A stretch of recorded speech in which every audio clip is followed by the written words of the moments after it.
Dešimtainių trupmenų palyginimas. Dešimtainės trupmenos gale esančius nulius galima nubraukti.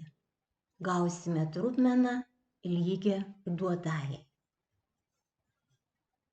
Todėl 50 šimtųjų yra lygų 5 dešimtosioms. Tai 70 šimtųjų yra lygų 700 tūkstantųjų. Dešimtainė trupmena yra didesnė ta, kurios sveikoji dalis yra didesnė. Jei sveikosios dalys yra lygios, tai didesnė trupmena yra ta, kurios dešimtųjų skyriaus skaitmuo yra didesnis.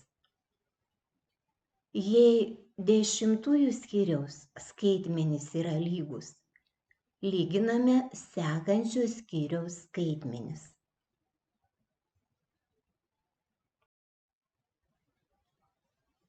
Palygink dešimtainės trupmenas.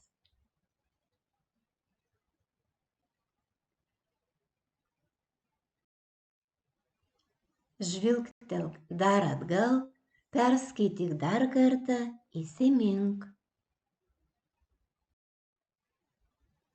Ką galima padaryti su dešimtainių trupmenų gale esančiais nuliais? Kuri iš dešimtainių trupmenų, turinčių skirtingas sveikąsias dalis, yra didesnė?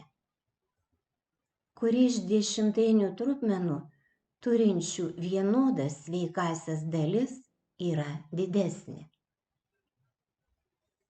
Jei atsakei šiuos klausimus, tau puikiai pavyks atlikti užduotis.